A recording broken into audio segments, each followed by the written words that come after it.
자, 여러분 안녕하세요. 글로벌 라이브 시간입니다. 저는 이주호 기자고요. 네, 안녕하세요. 박정훈입니다. 어제 제가 없다고. 네. 어제? 네, 동접자가 좀 하락했다면서요. 어제 축구. 저 때문 아니고요. 네. 저도 이거 아니었으면 축구 보러 갔어요. 그래요? 다 이해합니다. 알겠습니다. 예, 완전 이해하고 어제 축구 보셨어요? 아니요, 못 봤습니다. 못 봤어요? 어제 제가 이사를 하고 정신 없으셨죠. 와. 하이라이트를 보니까 네. 이강인 선수가 네. 어마어마하시더라고요. 와, 네. 참. 정말 게임을 보는 것 같은 느낌. 그렇죠. 네. 정말 어마어마했습니다. 그렇죠. 뭐 축구는 봐야죠. 축구 그렇죠. 봐야죠. 네. 축구 봐야죠. 예. 대신 글로벌 라이브도 많이 보시길 바랍니다. 예, 옆에다가 그냥 켜놓고만 계셔도 됩니다. 맞아요. 예. 자, 그러면 오늘은 이제 또 휴장을 이제 지내고 네. 본격적인 한 주의 개장을 맞습니다. 앞두고 있습니다. 어떤 소식들이 준비되어 있을지 네. 하나씩 보도록 하겠습니다. 네, 한번 보도록 하겠습니다. 네. 자, 화면 한번 띄워주시고요. 자, 오늘은 또 어떤 소식이 있을지 같이 보도록 하겠습니다. 어제 사실 휴장이다 보니까 뉴스가 상당히 많이 없었습니다. 약간의 네. 뭐 글로벌적인 매크로 뉴스들이 좀 많이 있었기 때문에 그런 부분을 한번 좀 짚고 넘어가도록 하겠습니다. 오늘의 글로벌 체크 포인트입니다.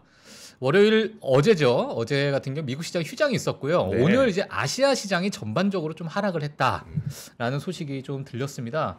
그래서 부진했던 아시아 지수라고 해서 제가 이제 표를 좀 가지고 나왔는데 오늘 이제 보니까 이제 상하이 지수는 0.27% 상승했지만 네. 최근에 중국 증시가 정말 좋지 않았기 때문에 오늘의 상승은 뭐 상승했다라고 보기 좀 힘들 것 같고 오늘 코스피 같은 경우에도 1.12% 정도 하락을 하고 전반적으로 다 하락을 했다. 항생 지수도 2%가 넘는 하락을 했었고요. 니케이야 물론 최근에 정말 좋은 흐름을 보이고 있지만 오늘은 약간의 조정을 줬던 그러한 하루였다라고 보시면 될 것 같습니다. 미국 10년물 국채 금리가 이제 4%대로 다시 조금 또 올라가는 모습을 좀 보여줬고요. 유가 같은 경우에는 WTI 기준으로 72.6달러를 기록을 했습니다. 미국 천연가스 공급 감소가 예상을 하고 있습니다. 네. 그리고 앞으로 기록적인 수요가 나올 것이다라는 전망이 같이 나오고 있는데 이게 지금 미국 상황에서 나온 얘기예요. 네. 미국의 지금 날씨가 정말 어마어마합니다. 이거 한번 잠깐 보시도록 할게요. 정말 말 그대로 프리징. 네. 자, 이게 지금 왼쪽에 계신 분이 잠깐 밖에 나가서 숨을 쉬면 이렇게 어마어마한 지금 미국의 날씨를 좀 보여주고 있는데 사실 지금 천연가스 상승에 대해서 얘기가 나왔던 이유가 뭐냐면 극한의 추위로 인해서 유정이 또 얼어붙었어요. 네. 또 얼어붙으면서 미국 천연가스 공급량이 1년여 만에 가장 많이 감소한 반면에 난방 수요 자체는 화요일 사상 최고치를 기록했고요. 그리고 전력 및 가스 가격 모두 수년 내 최고치로 상승을 했다. 이렇게 좀 나왔습니다. 그리고 북극 한파로 인해서 미국 전역의 기온이 급락하여 뭐 태평양 북서부 그리고 기타 지역에서 정전이 또 발생했고요. 그리고 정치 캠페인이 지금 현재 뭐 트럼프 이제 당에서 좀 이제 공화당에서 이제 하고 있는 상황인데 지금 뭐 축구 경기도 있고 뭐 여행에 이르기까지 뭐 모든 것들이 지금 너무나도 혼란스러운 상황이다라는 이야기가 좀 있습니다. 자, 그래서 지금 날씨에 대해서 제가 간략하게 좀 몇 가지 표만 좀 가지고 나왔어요. 한번 미국 상황이 어떤지 한번 같이 보도록 하겠습니다. 자, 오른쪽 같은 경우에는 이게 눈이 샜는데 뭐 사람이 없으니까 뭐 발자국 자체가 없죠. 뭐 나가는 순간 이제 왼쪽 모습이 됩니다. 네, 그렇기 때문에 너무너무 지금 기후 변화에 따른 우려가 상당히 많은 상황인데 지금 미국 날씨가요. 지금 북극 한파니까 뭐 제트 기류라고 해서 그게 이제 무너지면서 북극에 있는 한파가 밑으로 이제 내려오는 그런 상황이죠.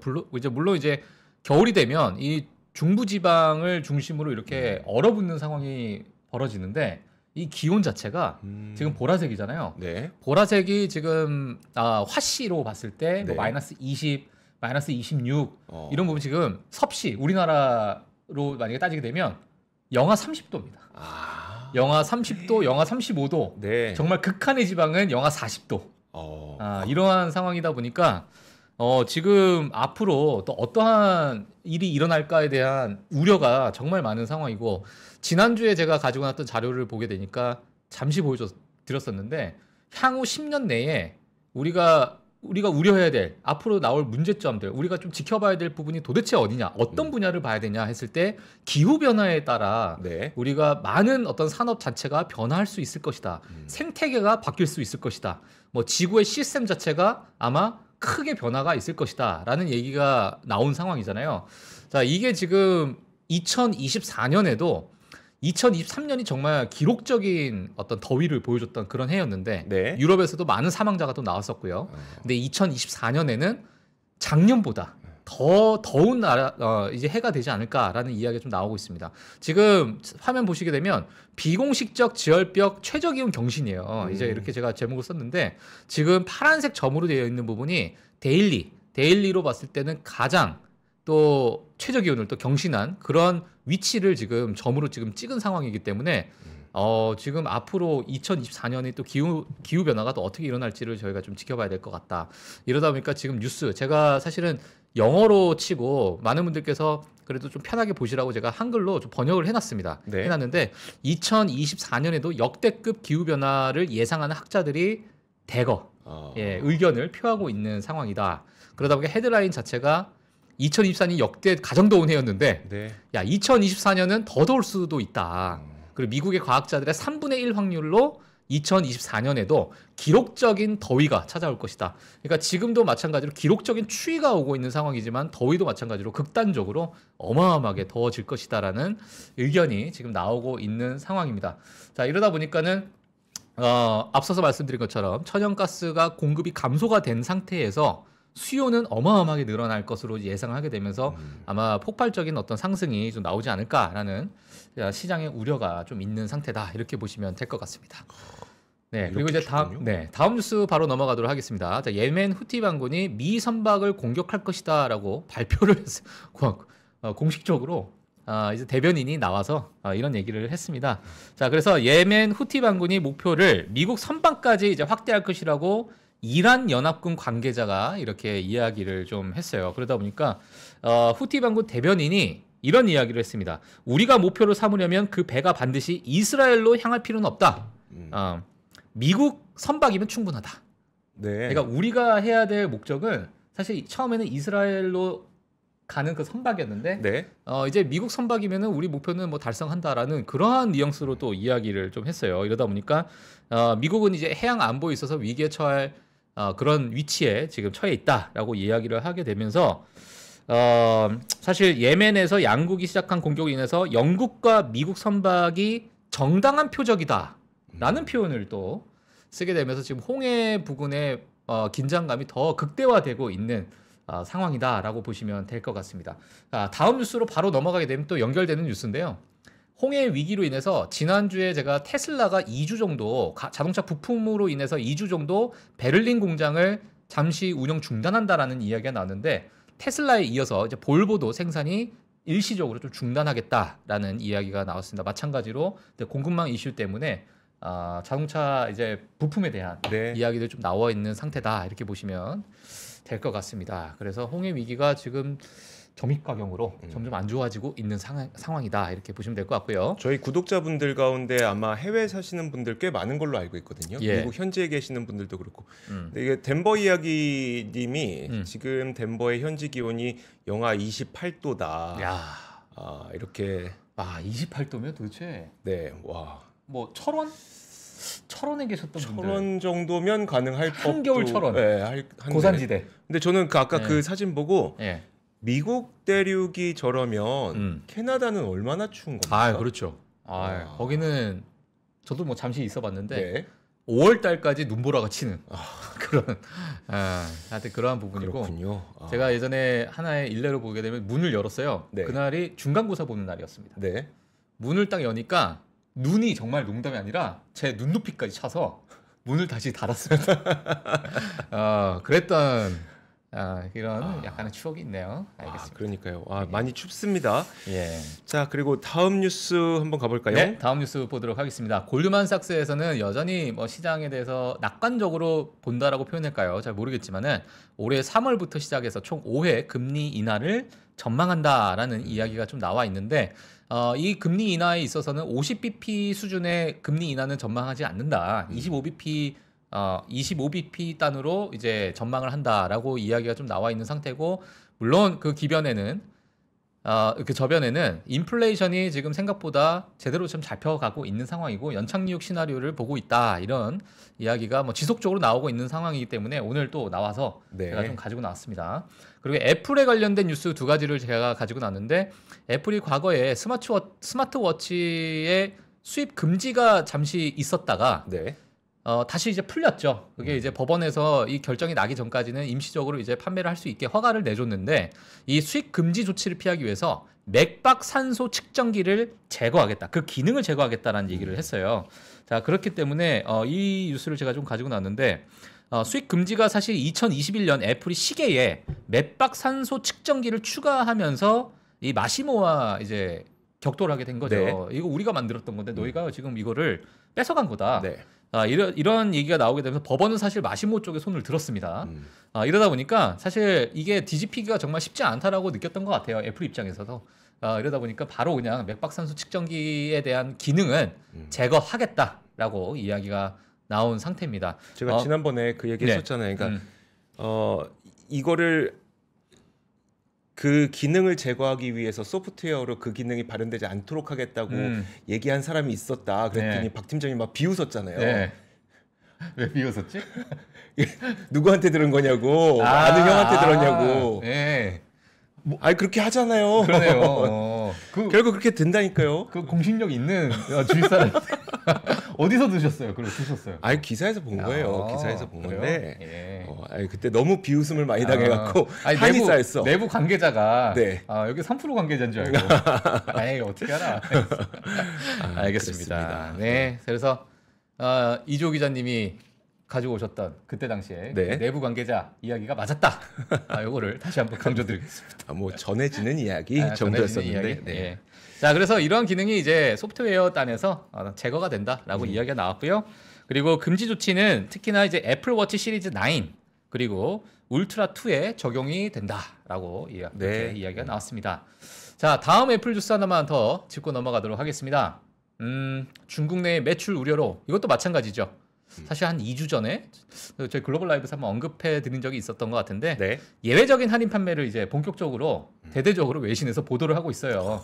자, 그래서 1월 7일 기준으로 이 데이터를 좀 보다 보니까 1월 7일 기준이에요. 네. 판매량이 30% 정도 감소했던 것 같다라는 추정치가 나왔습니다. 예, 전년 동기 대비해서 30% 감소 추정. 이 30% 감소 같은 경우에는 중국 내에 있는 판매량이 감소한 겁니다. 네. 그렇기 때문에 아마도 이번에 있는 4분기 실적 발표 또는 다음 분기에 있을 이번 1분기 실적 발표에는 이 부분이 어마어마하게 아마 좀 적용이 되지 않을까라는 생각이 좀 들게 되면서 애플 주가도 조금은 우리가 좀 지켜봐야 되지 않을까 보고 있습니다. 물론 중국 내의 매출 자체가 전체 매출의 한 20% 정도 차지하고 있거든요. 네. 예, 그러다 보니까 이거는 정말 큰 수치다라고 볼 수 있을 것 같고 지금의 화웨이 뭐 여러 가지 경쟁이 좀 치열하게 또 있는 상황이다 보니까 애플에 투자하신 분들은 이 부분을 조금 우려 있게 좀 보시면 좋을 것 같습니다. 예. 또 조만간 이제 갤럭시가 그 인공지능을 탑재한 새로운 스마트폰을 또 출시하지 않습니까? 맞습니다.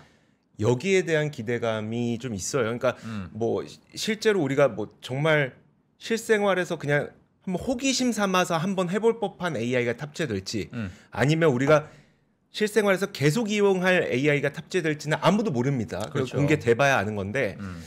근데 어쨌든 이제 인공지능이 탑재된 헤드셋을 지금 사람들이 기대를 하고 있다 보니까 지금 보면은 애플 아이폰도 약간 걱정되고, 예. 그리고 또 그 사실 올해 아이패드가 새로 나오게 되는데 여기에 대해서도 기대를 참 많이 하고 있거든요. 아이패드요? 그 기대를 하는 이유가 뭐냐면 이번에 처음으로 아이패드에 OLED가 탑재가 돼요. 그러면 OLED는 사실 우리나라 디스플레이가 하거든요. 이거 중국에서 뭐 할 뻔 하다가 결국 안 됐어요. 예. 그러니까 그래서 삼성하고 LG밖에 못 하긴 하는데 만약에 아이패드도 야 인공지능이 탑재 안 돼 갖고 이거 잘 안 팔려 이러면은 또 이게 우리나라까지 전이될 가능성이 있어서 사실 그 애플 잘 팔려야 됩니다. 사실. 근데 이번에 이제 삼성 갤럭시 24, 24. 네. 예. 제가 이제 그 약간의 유출된 기술이 아니라 이제 뭐 다 아시는 것 같은데 네. 전화를 하면 만약에 이조 기자님이 프랑스인이야. 네. 제가 한국 사람이야. 한국말로 하면 봉슈. 네. 불어로 동시통역이 된다고 합니다. 물론 그 텀이 좀 있겠죠. 네. 네, 약간의 텀이 있겠지만 뭐 제가 아직 뭐 그 기술을 아직 만나보지 못해서 네. 잘 모르겠지만 뭐 그러한 뭐 기술 유출이 있는데 뭐 기대가 되고 있는 거예요. 네. 그런 게 이제 AI로 그런 부분을 다 뭐 만든다라는 이야기가 좀 나오다 보니까 네. 시장에서 좀 기대가 있는 것 같습니다. 예. 자, 그리고 마지막 뉴스인데요. 이건 뭐 좀 지겨운 뉴스죠. 미국 기업 CEO 설문조사가 나왔는데요. 생성형 AI가 올해 기업 감원으로 연결될 것이다 라는 CEO들이 모여서 그런 설문조사를 했다고 합니다. 물론 그 수치 자체는 CEO마다 약간 천차만별이에요. 뭐 10%부터 40%까지 네. 이렇게 얘기를 하고 있는데, 물론 이제 어시스트단에 있는 부분에 있어서 어떤 기업의 어떤 감원으로 연결되지 않을까라는 생각이 좀 드는 그러한 뉴스인데, 일단은 이런 설문조사가 나왔다라고 보시면 될 것 같습니다. 자, 그래서 이렇게 제가 준비를 했고요. 자, 그 다음 뉴스 제가 가지고 나왔습니다. 이번에 이제 다보스 포럼이 개막을 했습니다. 2024년 개막을 했는데요. 현지 시간으로는 1월 15일부터 1월 19일까지 이번 주에 걸쳐서 이제 다보스 포럼이 열렸습니다. 지금 뭐 물론 지속적으로 저희가 업데이트를 해드리겠지만, 지금까지 초창기 나와 있는 그러한 이제 인사들, 네. 뭐 정계, 재계 각국의 인사들이 나와서 경제에 대해서 얘기했던 부분만 제가 좀 업데이트를 좀 해왔습니다. 그래서 5분이 언급을 해드렸던 부분을 해주셨던 부분을 제가 좀 업데이트를 했는데, 이 부분을 같이 좀 나눠보는 시간 가져보도록 하겠습니다. 화면 한번 보시면요. 네, 시스코 CEO가 이런 얘기를 했습니다. 기업 가치 평가 미쳐가고 있다라는 네. 표현을 좀 했습니다. 척 로빈스 시스코 CEO가요 이런 얘기를 했어요. 인공지능 등 신기술에 주력하는 기업의 가치 평가가 팬데믹이라는 저금리 환경에서 볼 수 있었던 시기로 다시 돌아왔다. 그러니까 지금 상태가 상당히 시장이 좀 과열되어 있는 상태다라는 이야기를 하신 것 같아요. 네. 그리고 이제 48개월 전에 경험했던 과도한 가치 평가가 이렇게 빨리 돌아온 것이 아이러니하다라는 믿기가 힘들다. 이런 얘기를 하게 되면서 시장이 어찌 보면 인공지능이라는 것에 너무 좀 과열되어 있는 것이 아닌가, 기업 가치 밸류에이션을 너무 높게 측정하고 있는 것이 아닌가라는 우려 섞인 이야기가 좀 나왔다라고 보시면 될 것 같고요. 다음 이제 인사가 나스닥 CEO가 나와서 아데나 프리드먼, 네, 나스닥 CEO가 나와서 네. 이런 얘기를 했습니다. 2분기에 IPO 시장 다시 열릴 것이다 라고 이야기를 했고요. 올해 들어 자본 조달 비용이 낮아질 수 있다는 생각과 더불어 시장의 활기가 좀 일어날 것이다. 일어나라 라는 이야기를 좀 했고, 지난해 기업 실적은 거의 뭐 최고 수준이었다. 이렇기 때문에 시장을 긍정적으로 또 전망하시는 분이셨어요. 현재까지 85개의 기업이 나스닥에 상장을 신청한 상태고, 이 대부분의 기업들, 물론 대다수 85개 대다수는 아니겠지만 과반수 이상이 2분기에 좀 집중되어 있는 그런 상태다라고 보시면 될 것 같습니다. 그러다 보니까 2분기에 이제 IPO가 많은 기업들이 이제 신청을 하게 되고, 또 시장에서 투자자들을 만나는 그런 기회가 또 나올 수 있기 때문에 시장에선 활기가 다시 일어날 것으로 보고 있다. 이렇게 말씀을 해주셨고요. 저 IMF 제1부총재 기타 코피나스 IMF 부총재가 이런 얘기를 했습니다. 금리 인하 시기는 하반기를 본다라고 이야기를 했어요. 자, 중앙은행이 올해 금리를 공격적으로 인하할 것이라 보는 것은 너무나도 시기상조다라고 얘기를 하게 됐고요. 인플레이션은 분명 낮아졌지만 미국과 유럽의 노동시장이 여전히 타이트하고, 물론 좀 쿨링다운 되는 부분이 있죠. 지금 내려가고 있는 상황이 있지만 약간의 좀 범피한 그런 모습을 보이고 있고, 이런 부분을 봤을 때는 지금의 금리 인하를 보는 것은 너무 시기상조다라고 이야기를 했고요. 그리고 본인이 이런 얘기를 하더라고요. 자기는 사실 2008년 금융위기와 비교했을 때 향후 3, 4년 동안, 그러니까 최근에 들어서 3, 4년 동안 금리가 사실 더 높아질 것으로 좀 예상을 했었다라고 이야기를 좀 덧붙였습니다. 물론 지금의 금리 인하 기조는 분명 이제 전 세계가 받아들이고 있는 상태지만은 본인은 사실은 조금 더 올라가지 않았을까라는 예상을 했었긴 했다. 이런 얘기를 하게 되면서 여전히 하반기에 금리 인하를 좀 점치는 그런 이야기를 좀 했습니다. 그리고 프랑스 중앙은행 총재가 또 이런 얘기를 했어요. 자, 우리는 기간, 그러니까 달력 중심이 아니라 우리는 데이터 중심이다. 네, 그래서 어떤 시기에 대해서 얘기하는 것은 좀 시기상조고, 우리는 데이터 중심으로 데이터에 의해서 우리는 움직일 것이다라고 이야기를 했습니다. 자, 그래서 인플레이션에 대한 승리를 선언하기에는 아직은 너무 이르다라는 얘기를 했고요. 그러나 이제 현재 금리 긴축 정책은 현재 상당히 성공적이고 1년 전 다보스에서 예상했던 수치보다 훨씬 지금 더 잘하고 있다라고 이야기를 했습니다. 이분이 이제 이런 표현했는데 대서양의 양쪽에서 볼 수 있는 것이 아직까지 연착륙이다. 이 양쪽은 유럽과 미국이다. 이렇게 보시면 될 것 같고요. 그렇기 때문에 프랑스 중앙은행 총재도 연착륙을 그래도 예상을 하는 그런 모습을 보였다 보시면 될 것 같습니다. 자, 그리고 마지막으로 포르투갈의 중앙은행 총재가 또 어떤 이야기를 했냐면 현재 추세는 매우 또 긍정적이다라고 이야기를 했어요. 자, 우리는 2월 인플레이션을 목표로 삼지 않는다. 중기 목표로 본다라고 이야기를 했고요. 그리고 2025년까지는 그래도 모든 예측이 매우 안정적이다. 그리고 우리는 또 마찬가지로 데이터에 의존하고 있고요. 다만 유로존 경제가 5분기 동안은 정체인데 미국은 네. 상당히 좋았잖아요. 네. 자, 이러다 보니까 많은 괴리울이 지금 유럽과 미국에서 벌어지고 있는데 이것은 유럽 내에서 우리가 좀 처리해야 되고 우리가 좀 정책적으로 다시 재점검을 해야 될 그런 부분이다라고 이야기를 하게 되면서 이렇게 다보스 포럼의 업데이트를 이렇게 제가 보여드렸습니다. 그래서 이렇게 보시면 될 것 같아요. 네, 예. 와우. 지금 다보스 포럼이 계속 열리고 있죠. 예. 이 다보스 포럼에서는 정말 수많은 그 재계 인사들과 그리고 뭐 경제계 학계에 계시는 분들, 예. 정말 돈 많은 사람들 계속 다 가서 과연 이제 2024년은 어떤 세상이 펼쳐질 것이냐 예. 이런 걸 논의하는 자리이기 때문에 여기에서 논의된 것들이 실제 투자로 이어지게 되는 경우들이 상당히 많아서 예. 아마 이런 부분들을 꼭 보셔야 될 것 네. 같습니다. 그리고 부정적으로 말씀하시는 분들이 있었어요. 네. 근데 부정적으로 말씀하는 그 저변은 뭐냐면 홍해 위기에 따라서 네. 공무망 이슈가 인플레이션을 다시 튀어오르게 만들 수 있는 요인이 있다. 지금 상태가. 그게 이제 가장 큰 요인이었습니다. 그래서 부정적으로 보게 되면은 지금 자체에서는 아마 홍해 위기가 되지 않을까 이렇게 좀 보고 있습니다.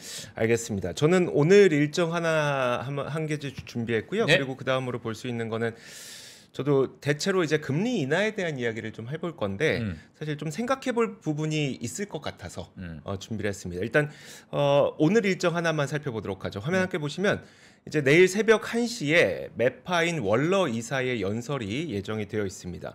이거 제가 매파로 쓰긴 했는데 이게 얼마 전에 이제 비둘기파로 돌아선 인물이기도 하거든요. 네. 그래서 이 분의 이 발언이 오늘 예정되어 있는데요. 연준 위원과 그리고 연은 총재의 발언은 항상 중요하긴 하죠. 근데 이날 발언이 제가 보기에는 약간 시장에서 혹시라도 민감하게 받아들일 가능성이 있어서 준비했는데요. 이유는 그렇습니다. 크리스토퍼 월러 연준 이사는 사실 오랜 기간 매파였어요. 그러다가 지난 11월에 매파였던 월러 이사가 비둘기로 변신을 했었거든요. 그때 무슨 말을 했는지 한번 살펴보면 화면 다시 한번 보여주세요.